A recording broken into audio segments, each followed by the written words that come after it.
Good morning class. व्यवसायिक वित्त के इस लेक्चर में जो कि बीकॉम सेमेस्टर 5 के लिए बनाया गया है उसमें आप सबका मैं स्वागत करता हूँ। आज के इस लेक्चर में हम लोग हमारा जो इन्वेंट्री मैनेजमेंट के प्रॉब्लम है वो देखने वाले हैं, जिसको कि 13 और 14 नंबर के जो प्रॉब्लम है तो हम यहाँ पर देखने वाले हैं। इसके बाद हम लोग लीवरेजेस को शुरुआत करेंगे। तो आप लोग ध्यान से देखिए, थोड़े अलग किस्म के प्रॉब्लम है ये। तो 14 नंबर का थोड़ा डिफरेंट है, अभी तक हमने ऐसा प्रॉब्लम नहीं सॉल्व किया था। तो प्रॉब्लम में क्या दिया है सबसे पहले देखते हैं। From the following calculate reorder level, maximum stock level, minimum stock level, average stock level और डेंजर लेवल। ये डेंजर लेवल आपके लिए नया है, आप पहली बार इसका फॉर्मूला यहाँ पर देखेंगे। तो हमको ये सब कैलकुलेट करना है दी हुई जानकारी पर से। तो इसको सॉल्व करते हैं। सॉल्यूशन फॉर्मूलाज आप सबको पता है, हमने इसके पहले भी ऐसे प्रॉब्लम सॉल्व किए हैं। तो सबसे पहले हम लोग क्या कैलकुलेट करते हैं, रीऑर्डर लेवल। रीऑर्डर लेवल इसका फॉर्मूला है maximum consumption multiplied by maximum lead time. इसी को हम लोग डिलीवरी टाइम भी बोलते हैं। तो इसको कैलकुलेट करेंगे। Reorder level is equal to maximum consumption कितना है, देखिए यहाँ पर 3 नंबर पर दिया है 1750 हमारा मैक्सिमम कंजम्पशन है। इसको मल्टीप्लाई करेंगे मैक्सिमम लीड टाइम से। लीड टाइम देखिए कितना दिया हुआ है, रीऑर्डर पीरियड जो दिया है वो 3 to 5 वीक्स है। तो मैक्सिमम इसमें से लेंगे 5, इसको मल्टीप्लाई करेंगे तो हमको मिलेगा answer 8750 units.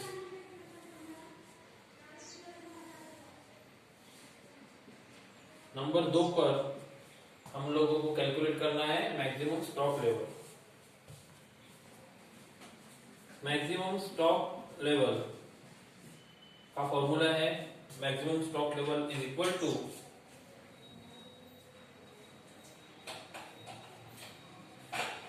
Reorder level minus minimum consumption rate, minimum consumption multiplied by minimum lead time, और लास्ट में इसे हम लोग प्लस करते हैं EOQ। इसमें वैल्यूज को पुट करेंगे। रीऑर्डर लेवल कितना है हमारा, अभी हमने जो फाइंड आउट हमको हुआ है 8750 माइनस मिनिमम कंजम्पशन देखिए कितना है, minimum consumption 500 units multiplied by, देखिए यहाँ पर मिनिमम और मैक्सिमम कंजम्पशन दिया हुआ है, मिनिमम कंजम्पशन 500 यूनिट्स। और इसमें क्या करेंगे हम लोग, multiplied by minimum lead time कितना दिया है 3, और प्लस करेंगे EOQ कितना देखिए, EOQ है हमारा, यहाँ पर हमको दिया हुआ है रीऑर्डर क्वांटिटी 700 यूनिट्स। इसको सॉल्व करेंगे। इसको सॉल्व करने पर हमें पता चलेगा 8750 माइनस 1500 प्लस 700 और हमारा maximum stock level is equal to, इसका आंसर फाइनल निकलेगा 7950 यूनिट्स। नंबर 3 पर हमें कैलकुलेट करना है minimum level, minimum stock level is equal to, minimum stock level is equal to reorder level minus average stock level multiplied by average lead time. ठीक है, इसमें values डालेंगे। Reorder level कितना है देखिए, हमारा रीऑर्डर लेवल है हमारा 8750, जो कि हमने शुरुआत में कैलकुलेट किया था, माइनस करेंगे एवरेज स्टॉक देखिए कितना है 1125 units multiplied by average lead time है हमारा 4। अब ये दोनों जो है, ये दोनों को यहाँ पर मैं स्टार करता हूँ, इसका वर्किंग नोट में हम देखेंगे कि ये कैसा आता है।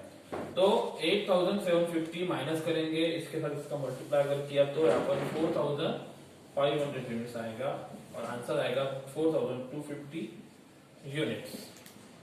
अभी एवरेज लीड टाइम और एवरेज स्टॉक हमने कैसा कैलकुलेट किया, इसके लिए वर्किंग नोट में मैं आपको बताता हूँ। हमको पता है वैसे ये कैसे कैलकुलेट किया। वर्किंग नोट में हम देखेंगे average stock is equal to maximum plus minimum stock divided by 2 और इसी के जैसा average lead time is equal to maximum plus minimum lead time divided by 2। तो मैक्सिमम और मिनिमम स्टॉक देखिए कितना है, मैक्सिमम और मिनिमम कंजम्पशन 500 एंड 1750, इसको प्लस करेंगे डिवाइड बाय 2 करेंगे, डेफिनेटली आंसर 1125 आएगा। यहाँ पर मैक्सिमम और मिनिमम कितना है देखिए 325, मतलब 3 + 5 डिवाइड बाय 2 करेंगे तो 4, डेफिनेटली इसका आंसर 4 आना चाहिए। तो ये मिनिमम स्टॉक लेवल का जो फॉर्मूला है, इसमें जो दो चीजें हमने यहाँ पर नीचे वर्किंग नोट में देखी कैसे 1125 और 4 ये एवरेज स्टॉक और एवरेज लीड टाइम आया। ठीक है, तो यहाँ पर हमने ये प्रॉब्लम नंबर 13 कंप्लीट किया। प्रॉब्लम नंबर 14 की तरफ बढ़ेंगे। तो प्रॉब्लम नंबर 14 में क्या पूछा है, सबसे पहले देखेंगे कि उसमें क्या दिया हुआ है। From the following information of Sai Baba limited calculate reorder level, reorder quantity, minimum stock level और average stock level. Maximum stock level हमको दिया हुआ है यहाँ पर 8000 यूनिट्स। एस्टिमेटेड कंजम्पशन दिया हुआ है मैक्सिमम और मिनिमम 1200 यूनिट्स और 800 यूनिट्स रिस्पेक्टिवली, और एस्टिमेटेड डिलीवरी टाइम दिया है मैक्सिमम और minimum 4 months and 3 month respectively. अब इसको सॉल्व करेंगे। सॉल्यूशन में देखेंगे सबसे पहले हमको रीऑर्डर लेवल कैलकुलेट करना होता है। रीऑर्डर लेवल कैलकुलेट करेंगे। Reorder level is equal to maximum consumption multiplied by maximum lead time और डिलीवरी पीरियड। तो देखिए मैक्सिमम कंजम्पशन कितना है, मैक्सिमम कंजम्पशन हमको यहाँ पर दिया हुआ है एस्टिमेटेड कंजम्पशन में 1200 multiplied by maximum lead time दिया है 4 मंथ्स 4800 यूनिट्स। ये हमारा रीऑर्डर लेवल। इसके बाद नंबर 2 पर हम लोगों को यहाँ पर कैलकुलेट करना है रीऑर्डर क्वांटिटी, जो कि हमको प्रॉब्लम में हमेशा दी होती थी, पर यहाँ पर हमको वो कैलकुलेट करनी है, जिसको हम लोग EOQ बोलते हैं। रीऑर्डर क्वांटिटी, इसी को हम लोग EOQ बोलते हैं। तो EOQ इसका एक फॉर्मूला है, उस फॉर्मूले के आधार पर हम इसको निकालते हैं। मैक्सिमम स्टॉक लेवल का जो फॉर्मूला है उसी को यहाँ पर हम लोग लिखेंगे ताकि हमको ये कैलकुलेट करना आए। Maximum stock level is equal to reorder level minus maximum consumption multiplied by minimum lead time और माइनस प्लस EOQ। तो EOQ इस इक्वेशन में दिया हुआ है, तो हमको इसमें जब हम वैल्यूज पुट करेंगे तो डेफिनेटली हमारे पास EOQ नहीं है, तो वो वैल्यू हम लोग यहाँ पर फाइंड आउट कर सकते हैं। तो इस फॉर्मूला में हम लोग वैल्यूज डालेंगे 8000 यूनिट्स जो है हमारा मैक्सिमम स्टॉक लेवल है, उसमें is equal to reorder level. Reorder level हमने कैलकुलेट किया जो कि है 4800 यूनिट्स, माइनस करेंगे ब्रैकेट में मैक्सिमम कंजम्पशन दिया हुआ है 800 यूनिट्स और 3 मल्टीप्लाइड बाय 3 करेंगे, और यहाँ पर जो प्लस EOQ है ऐसे के ऐसा रहेगा, क्योंकि ये हमारे पास नहीं है, हम लोग को कैलकुलेट करना। तो बाकी का सॉल्व करेंगे। 8000 is equal to 4800 units minus यहाँ पर 2400 आएगा और प्लस EOQ। इसको और सिंप्लीफाई करेंगे। सिंप्लीफाई करने के बाद हमको इसका आंसर मिलेगा 8000 प्लस 2400 माइनस 4800 यूनिट्स, ठीक है, और इज इक्वल टू EOQ। अब EOQ को इधर लेंगे तो इसका आंसर हमको पता चलेगा EOQ is equal to 5600 units.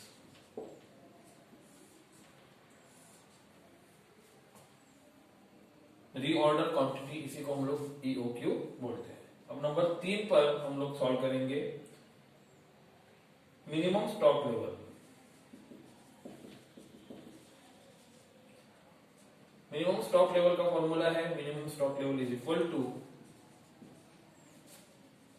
Reorder level minus average consumption multiplied by average lead time. इस फॉर्मूला में वैल्यूज डालेंगे। रीऑर्डर लेवल देखिए कितना है, हमने सबसे पहले शुरुआत में कैलकुलेट किया था 4800 यूनिट्स माइनस 1000 मल्टीप्लाइड बाय 3.5। अब वर्किंग नोट में जैसे कि हमने यहाँ पर देखा कि एवरेज स्टॉक लेवल और एवरेज लीड टाइम कैसे निकालते हैं, मिनिमम मैक्सिमम प्लस करके डिवाइड बाय 2 करते हैं, और दोनों ही आंसर हम लोग वर्किंग नोट में निकालना सीख चुके हैं। तो आप लोग इसको वर्किंग नोट में बनाना हम फिर से देखेंगे इसको लास्ट में। तो ये हो गया हमारा मिनिमम स्टॉक लेवल। कितना आया देखिए, minimum stock level is equal to, दोनों को मल्टीप्लाई करेंगे और उसमें से इसको माइनस करेंगे तो हमारा आंसर आएगा 1300 यूनिट्स। वर्किंग नोट बनाने की आवश्यकता है, हम लोग शुरुआत में इसको बनाएंगे। तो यहां पर हम लोग average stock level is equal to maximum plus minimum stock divide by 2। Maximum और मिनिमम स्टॉक देखिए कितना है प्रॉब्लम में, मैक्सिमम और मिनिमम स्टॉक लेवल यहां पर क्या हुआ है, मैक्सिमम है 1200 और मिनिमम है 800। तो 1200 प्लस 800 डिवाइड बाय 2 करेंगे तो उसका आंसर कितना आएगा 1000 यूनिट्स। और नंबर 2 पर average lead time is equal to maximum plus minimum lead time divide by 2। देखिए मैक्सिमम और मिनिमम कितना है लीड टाइम, मैक्सिमम है 4 और मिनिमम है 3। 4 प्लस 3 7 डिवाइड बाय 2 अगर करेंगे तो इसका आंसर आएगा 3.5, जो कि यहाँ पर हमने लिखा है। तो दोनों ही एवरेज और एवरेज लीड टाइम और एवरेज स्टॉक लेवल दोनों ही वर्किंग नोट में यहाँ पर कैसे निकाले हमने बनाना सीखा है। अभी प्रॉब्लम नंबर 14 यहाँ पर हमने कंप्लीट किया। इसके संबंधित अगर कोई और नया प्रॉब्लम इसमें अगर थोड़ा अलग है तो हम लोग देखेंगे इसको डेफिनेटली नेक्स्ट लेक्चर में, या फिर शुरुआत करेंगे हमारे इसी यूनिट नंबर 2 के न्यू टॉपिक की जिसका नाम है लीवरेजेस। Thank you.